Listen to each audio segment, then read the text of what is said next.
Hi, I thought I'd do another video because I had lots of people who asked me lots of different questions about this and people who genuinely wanted to know more, so that's really cool. Thank you for... Hi guys! Thank you for your feedback. My dogs are going mental in the background, I'm sorry about that. They're having fun, that's all that matters I suppose. So, I want to answer all the questions in this, but the main thing that I kind of wanted to approach was how we can use this in real life to enhance the lives of dogs and their people. Dogs have to live in a domestic world with us, and often that world doesn't make sense, and often we spend a lot of time telling them what we don't want to do, what we don't want them to do, without really making it clear what we do want them to do. So dogs get scared, they get frustrated, and they get very overexcited sometimes, like these two. And there might be certain spaces that owners want their dogs to be calm in, or to be friendly in, or you know, to manage better in, and the dogs just can't. Or there might be things like specific triggers that make the dogs feel a certain way. I work with dogs that are reactive and bark and lunge for many different reasons towards cats, cows, cars, crates, loads of other things, beginning of C's. I had one that reacted to the toilet brush, ball chuckers, lots of different triggers. So I think that we can use these postures and this posture training to help dogs cope in many different situations and with many different triggers. And I'm gonna talk a little bit about how and show you how as well, using one of my own little problems that I have with one of my dogs.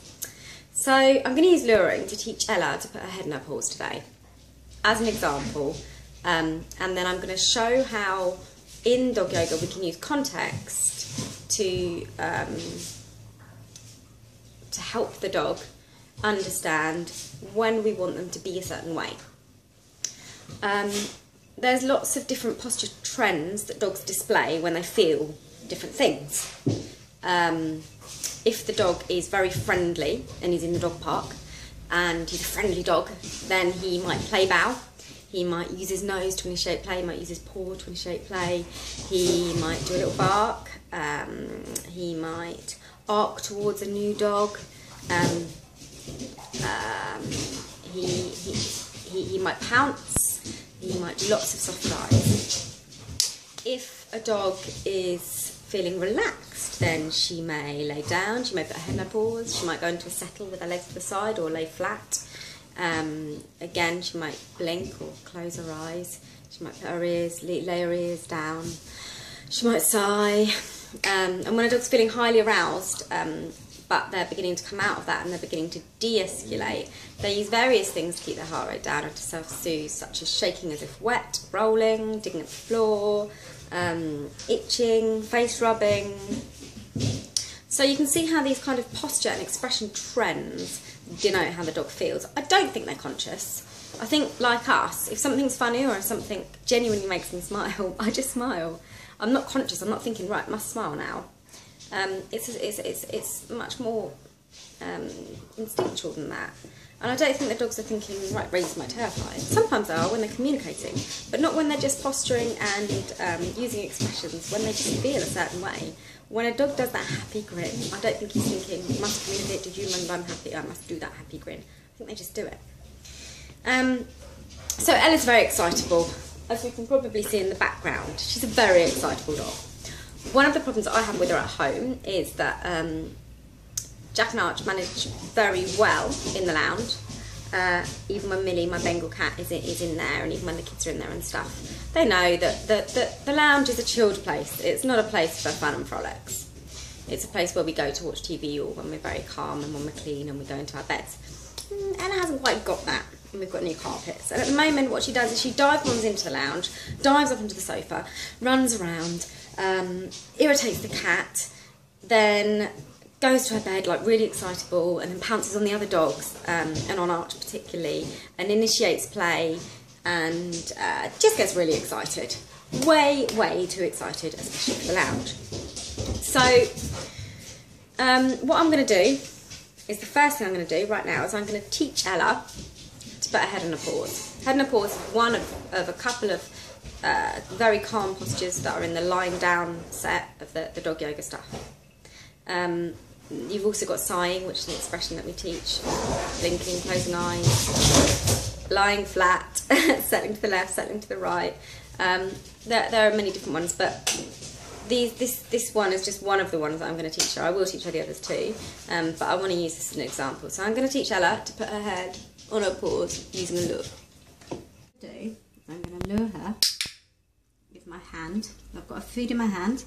I'm using it to lure her nose down. And as soon as her nose comes down, she gets a click and a treat. I'm going to do this 10 times. I've counted my treats. And the only criteria, I don't care about this paw at the moment, the only criteria is that my hand comes down and that her nose comes down and touches the floor.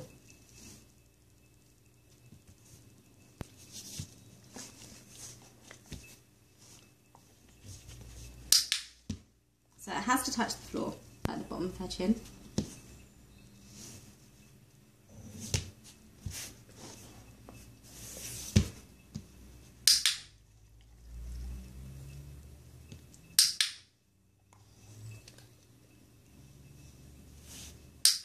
Okay, cool. So I've done 10. So now what I'm going to do, I'm going to start pointing at the floor without anything in my hand.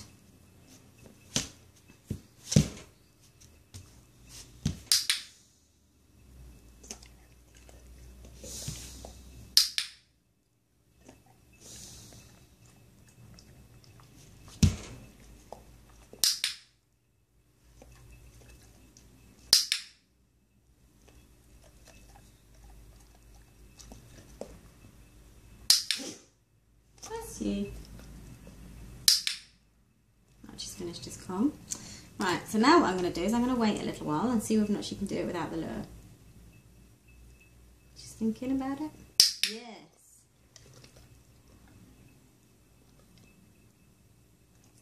Yes, good girlie. Yeah, there we go. Good, yes. So at the moment I don't care where she puts her head, as long as her head is on the floor. I don't care if it's to the left or if it's in front at the moment.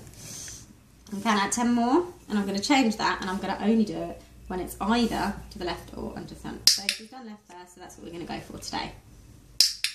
So when she does it in the middle again, she gets nothing. She's not going to do it in the middle now, you watch. Good. So now I'm going to start using a gesture, which I'm going to use kind of like a point to the floor, as well as a cue to ask for it.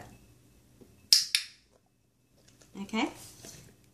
So, relax left. Good girl. Relax left. Good girlie. Relax left. Girlie.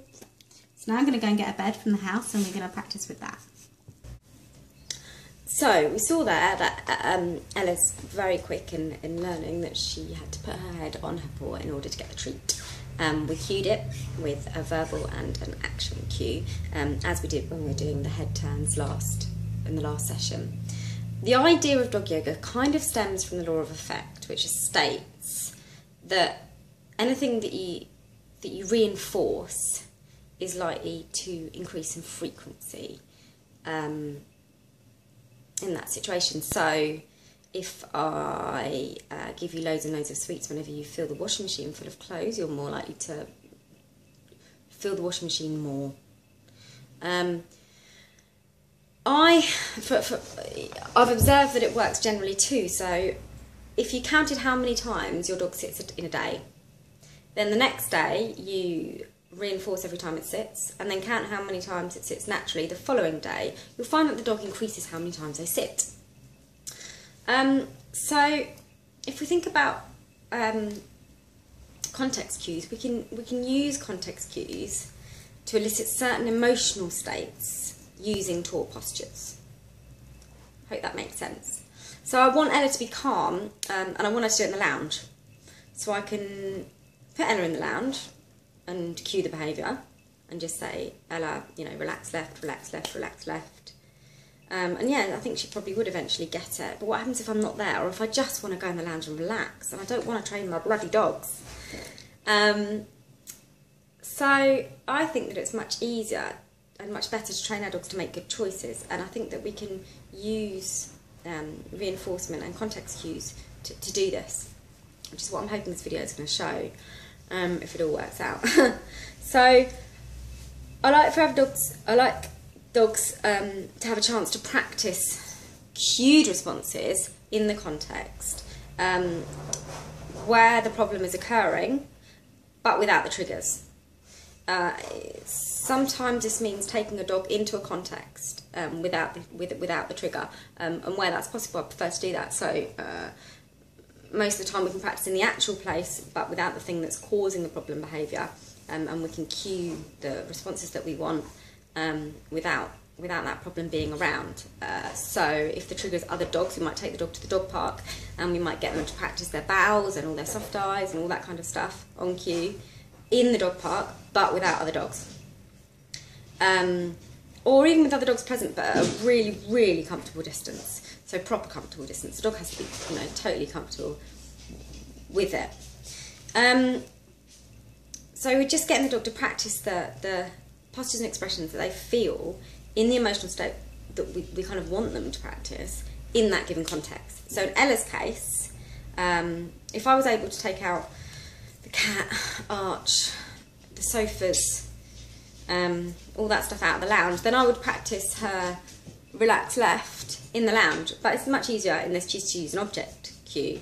So I'm going to bring her bed down from the lounge, and I'm now going to get her to practice on cue her relaxed posture with the context of where I want that behaviour to actually be practiced in real life, so the bed. What I want to do is I want to teach her, good girl, lie down. Yes. Good. Yes, good girl. Relax left. Yes. I want to teach the behaviour first so she's likely to succeed and do it in the context that I want her to. Relax left. Yes, good girlie. Yes. So I'm going to work a little on duration. Relax left. Yes, good girlie. Relax left. Good girl. What a good girlie. Relax left. Relax left. Yes. Good job, Bella. Relax left. Good girlie. Relax left.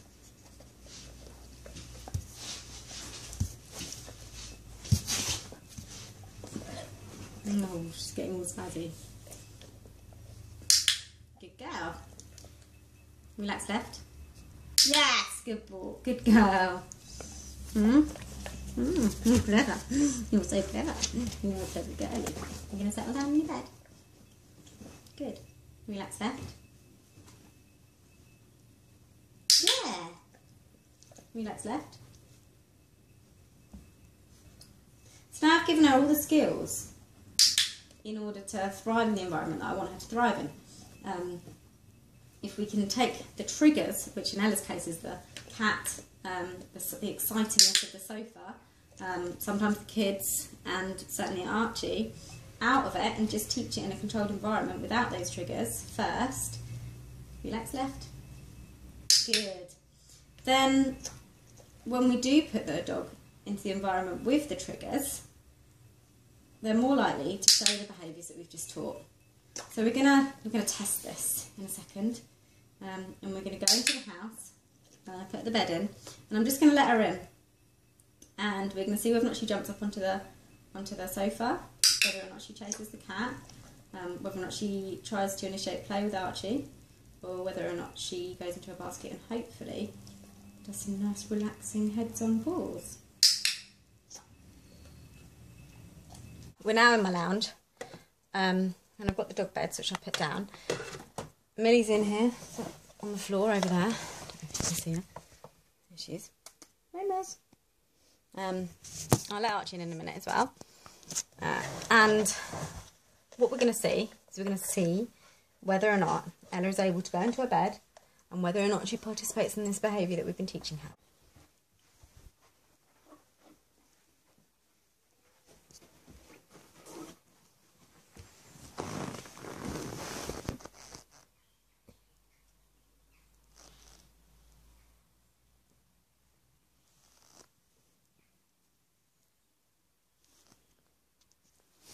Well, that's much better than usual. Still interested in what the cat's doing. Good.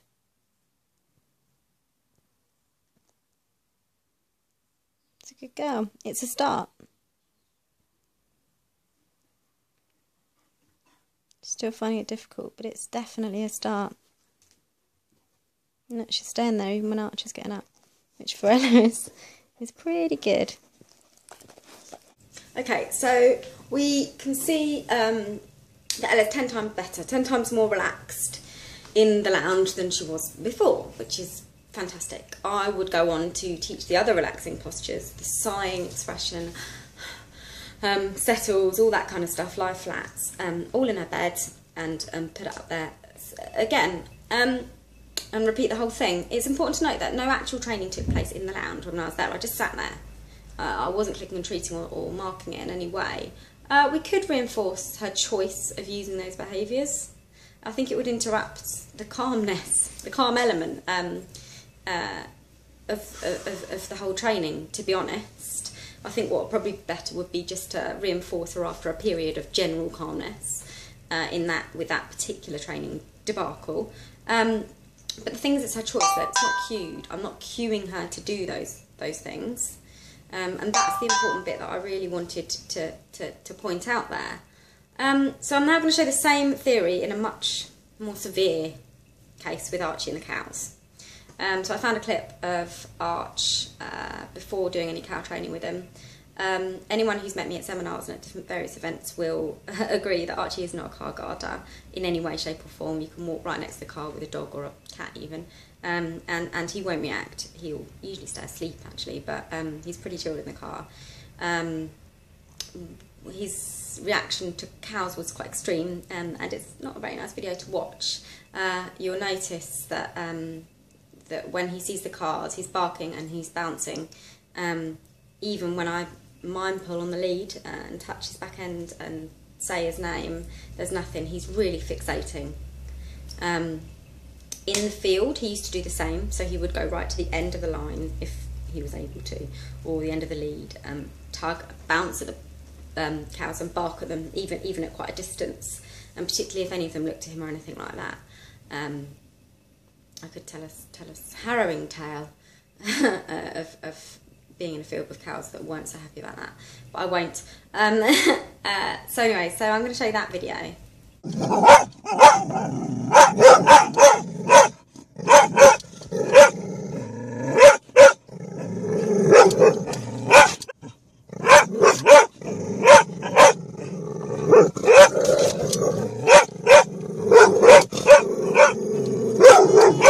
So it doesn't make for very pleasant viewing, does it? I'm sorry about that, but I just wanted to kind of show a little bit of his behaviour before we're doing any training with him, because I'm so pleased with the results now. So what I did with Arch was exactly the same as using this method. So I taught him things that I felt would indicate a better emotional state in that given context. So to start with, in the training context, I taught him those look left and looks right, but in a stand, those neck stretches. I taught him paw raising in a stand. That was so because I didn't want him to be doing that bouncing. I taught him a go back action slowly. I taught him turnings as well, slowly and calmly. I taught him to put his nose on the floor and sniff. I also taught him things that I knew de-escalated him. So I was lucky enough to put a heart monitor on him not so long ago, thanks to a friend of mine, and what we noticed is that when he was stressed and when he was trying to de-escalate, when he was self-soothing, he uses things like digging at the ground, rubbing his face on the ground and rolling, which brought his heart rate down. So I taught him these things on cue in a training environment, and then I practiced them in the context without the cows.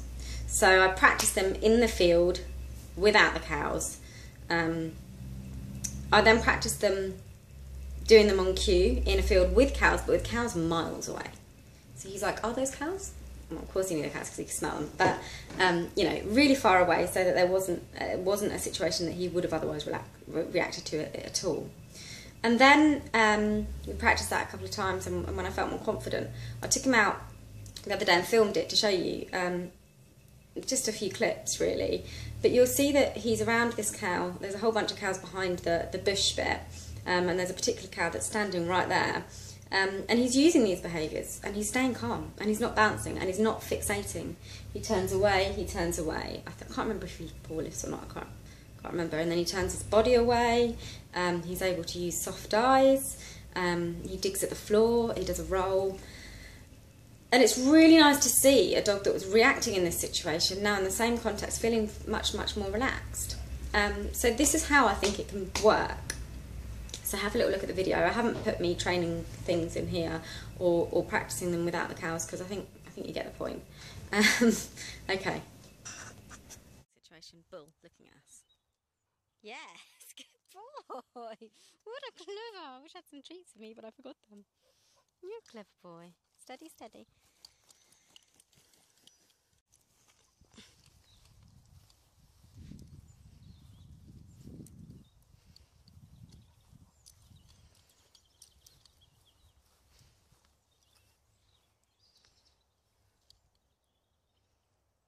Good.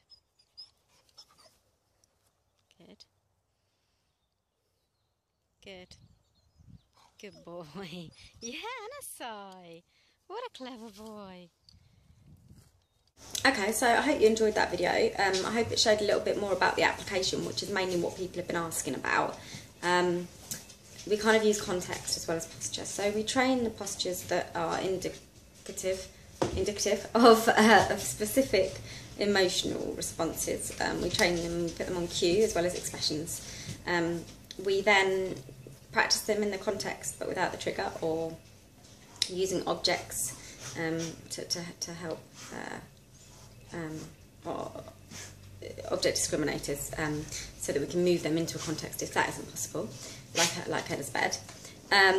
And then when we put them in there, we give the dogs the free choice, and we see that there's an increase in frequency in the behaviours, and thus the emotional state of the dog changes.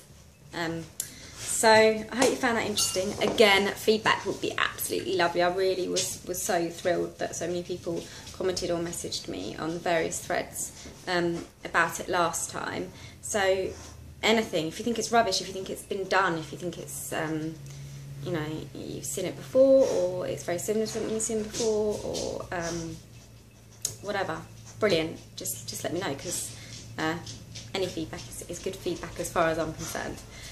Thanks a lot for watching, and I hope it's not been too boring. Thanks.